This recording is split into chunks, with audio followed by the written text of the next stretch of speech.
So let's have a bit of a close look at what I'm doing to finish the painting.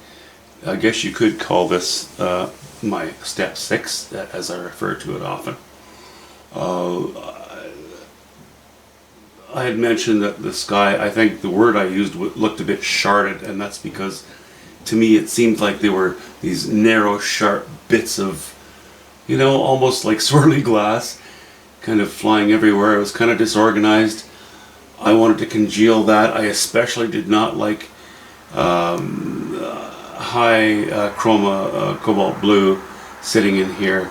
I felt it needed to be, yeah, sort of brought together and congealed to in a way make it less important. My original plan was to have the sky be quite bright behind this dark hillside, but as the painting progressed I decided that no, we'll just keep that subdued. So we've got that done now. I'll talk about color in the sky because well, I think I did already, but basically the whole sky is cobalt blue, ultramarine blue, raw umber and white, and that's it. That's, you know, it's variations of it that have kept it somewhat interesting, I hope. And then, you know, this hillside, some of these lines will look quite dark, probably through the camera. Once the entire painting has got a coat of varnish on it, all the darks will be brought into proximity with each other, so they won't look a bit odd. So that's not a worry in case you're seeing that now. Hillside, yeah, I know I went through the colors on this, but you know, it's yeah, raw umber, yellow ochre, alizarin crimson, what, cobalt blue. Anyway, I'm pretty sure I went through the colors. But I had this mass of trees off to the right. Am I still on screen? Yeah, okay. And it was just too much. There were too many of them. They were too heavy. They were too dark. But I wanted something there. So I toned it down and reorganized it a little bit. And behind those trees, I've just left, I've stayed with the same colors as I've had through the rest of this hill, but toned them down and just muted the lines. It's very nondescript now, which is good. I don't want too much attention paid up there. So that's where that sits. Again, I had a lot of stronger lines coming down the hillside, and I've gone very lightly over them with, oh yeah, raw umber, yellow ochre, sometimes just raw umber and a bit of white, just to calm them down a little bit. Now we'll see how this goes. The high-tech method that I'll use here is to just raise my painting while I'm looking back at the camera. Oh! To bring you closer. No, I think we can do that again. Go up another notch.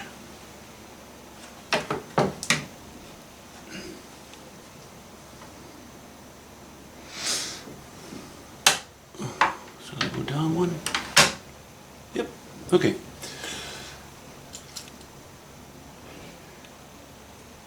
And yeah, you know, I've kind of left this alone, except for, again, working on the right-hand side a little bit to subdue it, but leave some design in there. Coming down into this area, I've just removed a few lines in the bushes. And what I tend to do is put a lot of lines on a painting in general, and then I remove them as the painting progresses, because I often find an area to be too busy. Rarely do I reintroduce a line, or introduce a new line rather. Okay, and now we have the orange bush, we have the red structure here. I think what I'm going to do is, well, I'm going to be working on my step 6. I think that all that I have to do on this painting now, and you can see I've what do you call it? I've sort of I've played my last cards. I like to play all my cards on every painting, but I don't always do it right from the get-go. Sometimes I wait until that last step, and that's when I lay in my strongest colors, because that's when I feel I have so much information on the painting that I can make my most intelligent decision. That's why I wait. Okay, so the canvas in general has enough resource material on it now. I refer to it and I go, yes, you know, I can raise the value right here. So that's what I did. I put a few strokes of yellow ochre, ever so slight, a hint of ultramarine blue to warm up the colors here a little bit. And then in the very highest value areas, just yellow ochre and white. And now that I've done that, I think, okay, now I can also amp up the red. And I'm going to bring it to a very intense, it may just be 1 or 2 strokes. But I think what I'm going to do is I'm going to just put in cad red, medium, and cad yellow pale in just a few spots, because that's really going to bring the value of certain areas in tune with the value of these. Chroma here is higher, but the values are pretty similar. So at least it's sort of, it's congruent with what we have in place. Once I have that in place, I think I'm going to have the nerve, I'm sure I will actually, to, as I mentioned before, I've only used straight yellow ochre and white on catching the light on some of this grassy area, but I believe I'm going to have the nerve to put cadmium yellow pale and yellow ochre and white. Just a slash or two here, maybe a little bit here, we'll see. That will really make this area pop and glow within the spectrum of the entire painting. May brighten the orange, may not, you know, on these trees here. We'll see. I don't have to worry about that just yet.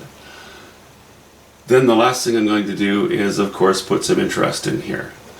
Because it is such a small, and I'm going to back the camera up right now.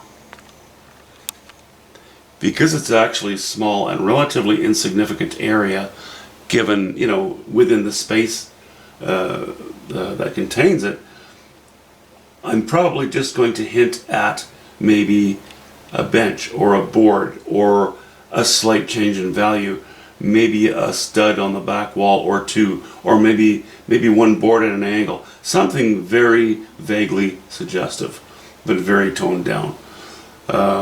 Were this cabin to take up, or this shed to take up a large area, I would need to explain myself more, you know, within that area, but that's just really needing a slight suggestion of some content. What else have I done here? I've changed, this line was really cutting, so I've introduced a little bit of these colors over into this purplish area, and I think I'm happy with that. Now we're just kind of working our way up the painting, you know, rather than this slash. I don't know, it just seemed a bit too strong for me.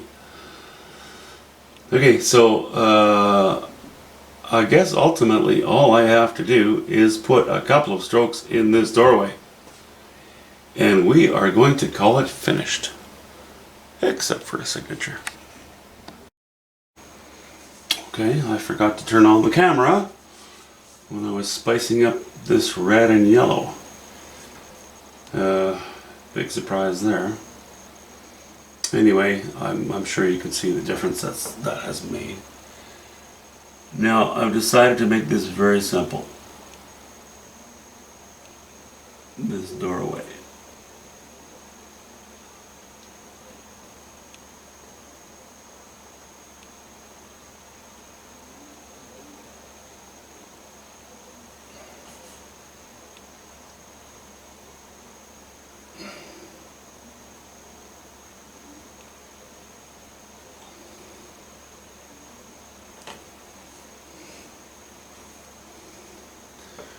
Maybe that's a workbench in there. Don't know. what it is.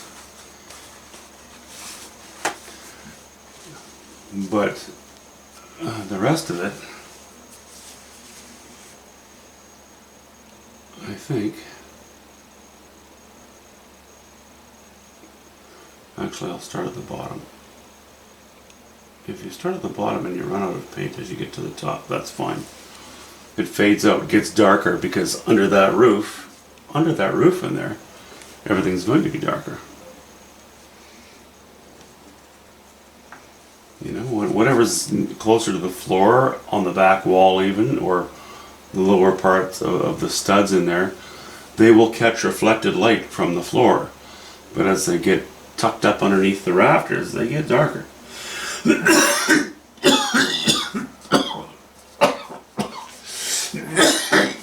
Oh, excuse me. Oh well, at least all this coughing is good for the stomach muscles and the diaphragm. It gives you a good workout. Alright, so we have 2 little dark spots left to go.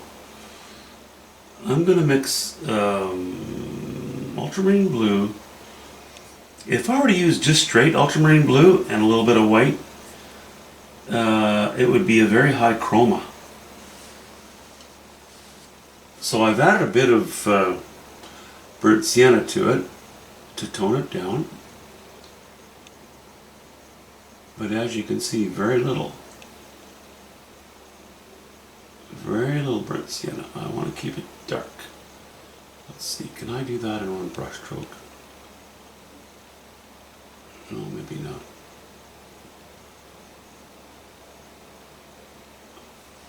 Okay, so whatever's in there is left to the imagination. And that's good. Because, as I said, it's really, you don't want to clutter that up with too much detail.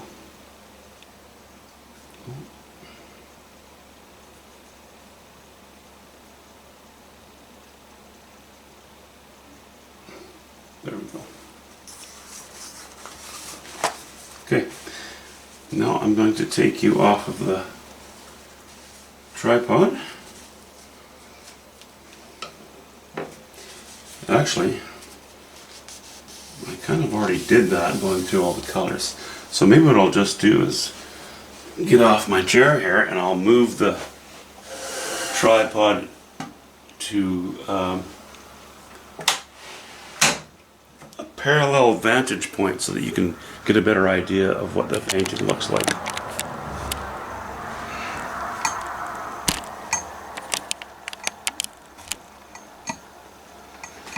Okay, I'll zoom out a little bit here.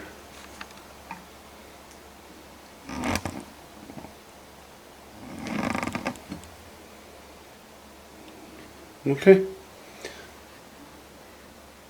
The finished painting. The finished painting. It's going to come and live with me a little bit. I know that on camera this looks a little straight. In person it's a bit different. I might still put a stroke in here. I might take some of this color and put one stroke there. You know, that's such a minor thing. That's a decision I'll make in the future. It needs a signature obviously, but yeah, well, I'll take it upstairs with me and go from there. I'm happy to have that done. I'm very happy with the painting. A nice break from all the little ones I've been doing. But now that this is done, I will go back to painting a few smaller ones.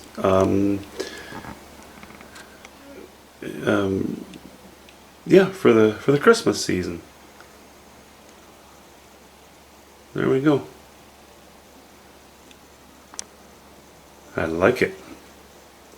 Thanks for watching, guys. Thanks for coming along. Talk to you soon.